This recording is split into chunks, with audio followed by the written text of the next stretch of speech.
మొంతా తుఫాన్ తీరాన్ని తాకింది. కోనసీమ బెల్ట్ లో ల్యాండ్ ఫాల్ ప్రక్రియ ప్రారంభమైంది. తుఫాన్ తీరాన్ని దాటడానికి 6 నుంచి 8 గంటల సమయం పట్టే ఛాన్స్ ఉంది. దీని ప్రభావంతో కాకినాడ, ఉప్పాడ సహా ఉత్తరాంధ్ర నుంచి నెల్లూరు వరకు కూడా వర్షాలు విస్తరించాయి.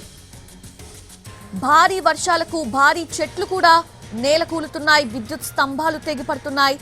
మొత్తం అంతా కూడా అల్లకల్లోలంగా మారింది. సిచ్యువేషన్ అంతా ఏపీ వ్యాప్తంగా అనేక ప్రాంతాల్లో ఏవైతే తుఫాన్ ప్రభావిత ప్రాంతాలు ఉన్నాయో ఆ ప్రాంతాల్లో ఇప్పటికే అందరు అధికారులు కూడా అలర్ట్ అయ్యారు. ఎప్పటికప్పుడు సూచనలు చేస్తూ ఉన్నారు. ప్రజలు అత్యవసరం అయితే తప్ప బయటకు రావద్దంటూ కూడా ఇప్పటి వరకు సూచనలు చేస్తూ వచ్చారు.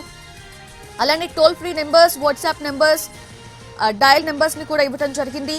సో ఎక్కడైనా ఎవరైనా ఇరుక్కున్న సిచ్యువేషన్స్ ఉన్నా సరే వెంటనే డయల్ చేసినా సరే అందుబాటులో ఉండేలాగా ఇప్పటికే అన్ని ఏర్పాట్లు చేశారు. రాత్రి గడిస్తే చాలన్నట్లు మొత్తం అధికార యంత్రాంగం ఉంది. ప్రతి క్షణం నిరంతరం పర్యవేక్షిస్తూనే ఉన్నారు. అమరావతిలో సీఎం చంద్రబాబు, అలానే జిల్లాలో మంత్రులు, అధికారులు ఎప్పటికప్పుడు కూడా పరిస్థితిని పరిశీలిస్తూ ఉన్నారు. మొంతా తుఫాన్ తీరాన్ని తాకింది. మనం చూస్తున్నాము సిచ్యువేషన్ చాలా క్రిటికల్ గా మారుతుంది. ఏపీని కకావికలం చేస్తోంది మొంతా తుఫాన్. అప్రకటిత కర్ఫ్యూని తలపిస్తోంది తుఫాన్ ప్రభావిత ప్రాంతం. ఒకటని కాదు, అనేక ప్రభావిత ప్రాంతాలు, తుఫాన్ ప్రభావిత ప్రాంతాలు చీకటిమయమైపోయాయి. ఎందుకంటే విద్యుత్ సరఫరాను నిలిపివేశారు. పూర్తిగా సిచ్యువేషన్ క్రిటికల్ గా మారింది. వర్షాలు బీభత్సంగా పడుతూ ఉన్నాయి. ఉత్తరాంధ్ర నుంచి నెల్లూరు వరకు కూడా వర్షాలు కురుస్తున్నాయి. ఈ సమయం అత్యంత కీలకమని వాతావరణ శాఖ అధికారులు చెప్తున్నారు.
అతి మొంతా తుఫాన్ చేరువలోకి వస్తుంది, అతి సమీపంలోకి వస్తుంది, ముంచుకొస్తుంది అన్నట్టు మాట్లాడుకున్నాము. ఇప్పుడు ఆల్మోస్ట్ ముంచుకొచ్చేసింది.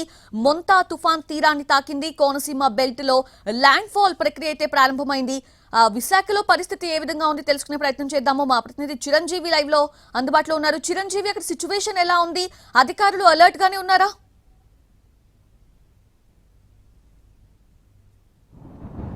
ప్రస్తుతానికి అయితే మొంతా తీవ్ర తుఫాను ప్రభావం అనేది ఇంకా విశాఖ మీద మొదలైందని చెప్పుకోవాలి. ఎందుకంటే ఉదయం నుంచి కూడా ఎదురుగాలుల ప్రభావం ఎలా ఉందో సాయంత్రం దగ్గర నుంచి కూడా గంటకు 80 కిలోమీటర్ల వేగంతో తీరం వెంబడి గాలులు కూడా వీస్తున్నటువంటి పరిస్థితి కనిపిస్తుంది. ఈ నేపథ్యంలోనే ఇటు ఉమ్మడి విశాఖ జిల్లాలో అయితే మాత్రం భారీ వర్షాలు కురుస్తున్నాయి. అటు అల్లూరు ఏజెన్సీతో పాటు ఇటు విశాఖ రూరల్ ఏరియాలు, అదేవిధంగా అనకాపల్లి జిల్లాలో కూడా అతి భారీ వర్షాలు కూడా కురుస్తున్నాయి. మరోవైపు ఈదురుగాల ప్రభావంతో భారీ చెట్లన్నీ కూడా నేల కొరిగినటువంటి పరిస్థితి కనిపిస్తుంది. అంతేకాకుండా హైవే మీద కుప్పకూలినటువంటి చెట్లు అన్నీ కూడా దాని ప్రభావంతో సుమారు కిలోమీటర్ల మేర ట్రాఫిక్ కూడా అంతరాయం ఏర్పడింది. మరోవైపు ఎక్కడ ఎలాంటి చెట్లు కూలినా, ఎటువంటి కరెంటు స్తంభాలు నేల కొరిగినా సరే యుద్ధ ప్రాతిపదికన వాటిని క్లియర్ చేసేందుకు అధికార యంత్రాంగం అన్ని ఏర్పాట్లు చేసిందని చెప్పుకోవాలి. ఇక విశాఖలో అయితే మాత్రం ఇంకా మరికొన్ని గంటల్లో ఈ తుఫాను ప్రభావం అనేది తీరానికి తాకిన మరుక్షణమే చాలా వరకు విపరీతమైనటువంటి గంటకు 100 నుండి 110 కిలోమీటర్ల వేగంతో గాలులు కూడా వీచే అవకాశం ఉందని వాతావరణ శాఖ అధికారులు చెప్తున్నారు.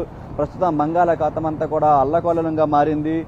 బీచ్ సరౌండింగ్ ప్రాంతాలన్నింటినీ కూడా దాదాపుగా పోలీసులు మొత్తం పహారా కాస్తున్నారు. ఎవరిని కూడా లోపలికి అలౌ చేయట్లేదు. ఎందుకంటే పూర్తిగా అల్లకల్లోలంగా మారినటువంటి ఈ బీచ్ వద్ద ఎవరైనా సరే దిగితే చాలా వరకు ప్రాణ నష్టం కూడా జరిగే అవకాశం ఉంటుంది కాబట్టి ముందు జాగ్రత్తలో భాగంగానే ఎవరిని కూడా అలౌ చేయడం లేదు.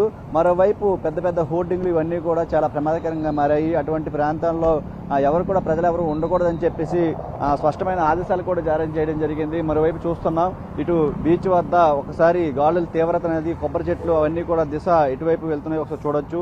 గంటకు 80 కిలోమీటర్ల వేగంతో ఈదురుగాలు వీస్తున్నాయి. మరోవైపు సముద్రం కూడా అల్లకల్లంగా మారినటువంటి పరిస్థితి. ఈ నేపథ్యంలోనే భారీ వర్షాలు కూడా అటు ఏజెన్సీ ప్రాంతాల్లో ఇటు అంతేకాకుండా ఈ గాజువాక పరిసర ప్రాంతాల్లో కుంభవృష్టి అంటే ఫ్లాష్ ఫ్లడ్స్ లాగా భీకరమైనటువంటి వర్షాలు కురవడంతో అక్కడ చాలా వరకు రోడ్లను కూడా నీట మునిగి మలకాపురం పోలీస్ స్టేషన్ లోపల కూడా నీరు వెళ్ళిపోయినటువంటి పరిస్థితి. వర్షపు నీరంతా కూడా అంతలా భారీ వర్షాలు కురిశాయి. వాస్తవంగా ఇక్కడ మనకు వచ్చినటువంటి లెక్కల ప్రకారం 15 నుంచి 20 సెంటీమీటర్ల పైనే చాలా చోట్ల వర్షం కూడా నమోదైనట్టు కూడా చెప్తున్నారు. ప్రస్తుతానికి ఈదురుగాళ్ల ప్రభావం అనేది కొనసాగుతుంది. మరి ఈ అర్ధరాత్రి ప్రభావం ఎలా ఉంటుందో చాలా జాగ్రత్తగా ఉండాలి. అత్యవసరమైతే తప్ప బయటికి రాకూడదని చెప్పేసి అధికారులు కూడా హెచ్చరించిన పరిస్థితి. మరోవైపు ఎప్పటికప్పుడు మానిటరింగ్ కూడా చేస్తున్నారు. ముఖ్యంగా ఈ విద్యుత్ సంబంధించి ఎటువంటి ఆటంకాలు ఎదురవుతాయో ఆ ప్రాంతాలన్నింటిలో కూడా యుద్ధ ప్రాతిపదికన రిపేర్ చేసేందుకు, మళ్ళీ అక్కడ అంతా కూడా పునరుద్ధరించేందుకు టీమ్స్ అన్ని కూడా సిద్ధం చేసినటువంటి పరిస్థితి కనిపిస్తుంది.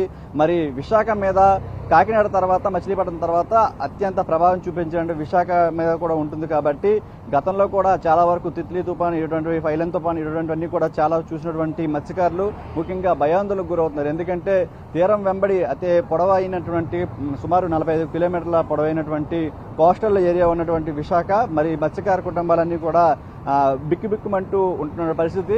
వాళ్ళందరినీ కూడా ఇప్పటికే చాలా వరకు పునరావాస కేంద్రాలకు తరలించారు. ఎందుకంటే ఎక్కడైతే బలహీనంగా ఇల్లు ఉంటాయో అవన్నీ కూడా ప్రమాదకరంగా మారే అవకాశం ఉంటుంది కాబట్టి ముఖ్యంగా వాటన్ని ప్రాంతాల్లో ఇప్పటికే అలర్ట్ చేయడం జరిగింది. వాళ్ళందరినీ సురక్షిత ప్రాంతాలకు కూడా చేశారు.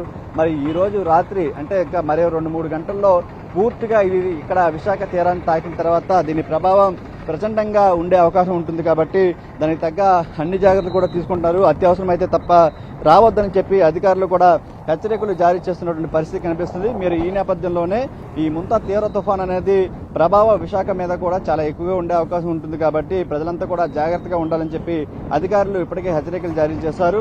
తీరం వెంబడి ఇప్పటికే 70 నుంచి 80 కిలోమీటర్ల వేగంతో బలమైన ఈదురుగాలు వీస్తున్నాయి.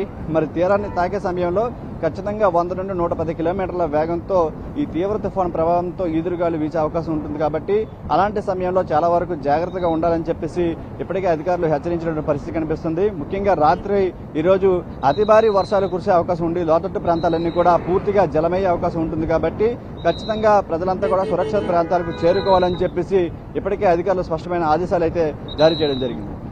Yes Chiranjeevi, thanks for the live updates. Right, అది మా ప్రతినిధి చిరంజీవి చెప్తున్నట్లుగా ప్రస్తుతం అయితే విశాఖ తీరంలో గంటకు 70 నుంచి 80 కిలోమీటర్ల మేర గాలులు వీస్తూ ఉన్నాయి. అయితే తీరాన్ని తాకే టైంలో 100కు పైనే తీవ్రత ఉండే అవకాశం కనిపిస్తూ ఉంది.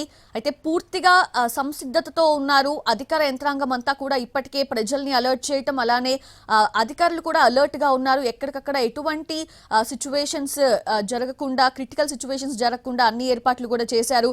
భారీ వృక్షాలు నేలకూలుతున్న సందర్భాలు మనం చూస్తున్నాము. వాటిని ఎప్పటికప్పుడు కూడా తీసివేసే ఏర్పాట్లు కూడా ముమ్మరంగా సాగుతూ ఉన్నాయి.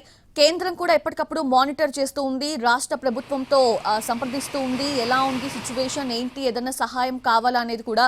సో మొత్తంగా చూస్తే అధికార యంత్రాంగం అయితే పూర్తి అలర్ట్ గా ఉందని చెప్పుకోవాలి. సో ప్రజలు కూడా అలర్ట్ గా ఉండాలి. ప్రజలు ఏవైతే అధికారుల హెచ్చరికలు జారీ అవుతున్నాయో వాటిని ఫాలో చేసి బయటకు రాకుండా వాళ్ళు సేఫ్ గా తమ ఇళ్లలో ఉండాలి.